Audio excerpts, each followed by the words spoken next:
Okay, we want to combine the contents of these 3 workbooks into a single table in another workbook.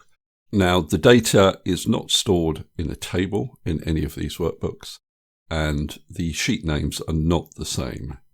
So we've got affiliate there, online there, etc.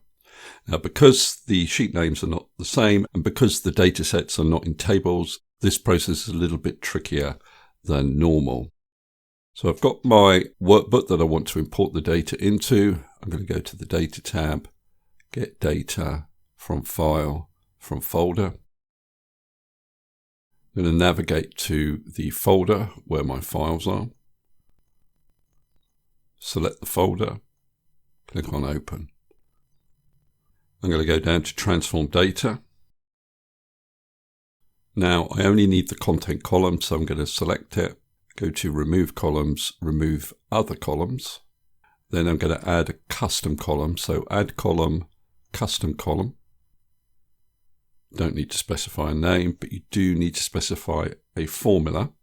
And that'll be excel.workbook, open bracket, open square bracket, and then select Content, and then close the round bracket, and then click on OK.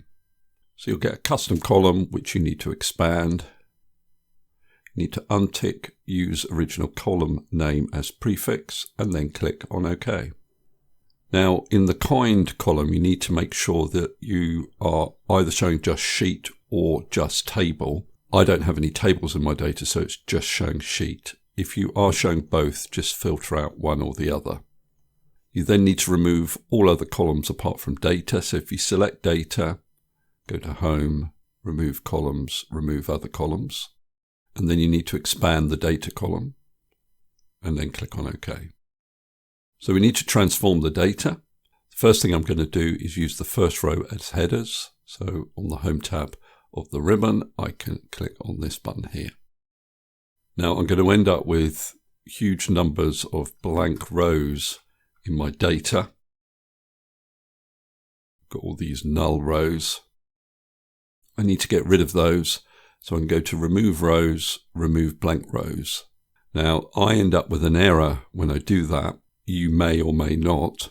And if I look at the error that's been caused, it's a date format error. Now, I can only assume that that is caused by the repeated row headings that appear in the other data sources. So what I'm going to do is just remove that step and just temporarily change the format of this column to date and time.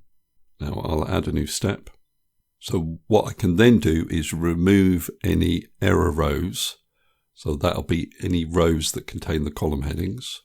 And then I should be able to remove blank rows. And I don't get an error. So I can then change this back to the date format. So once I'm done with that, I just need to close and load it. So I can click on this button here.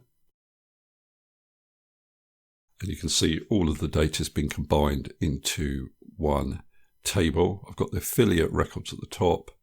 But then as I move through the other records, I get to the web records. So the good thing about this is that if I were to add new records to those individual files, all I'd need to do is refresh this query. So I can do that up here or over in the Queries and Connection pane, and it will bring through those new records.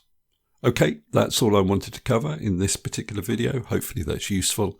If it is, please give me a thumbs up and subscribe, and I'll see you next video.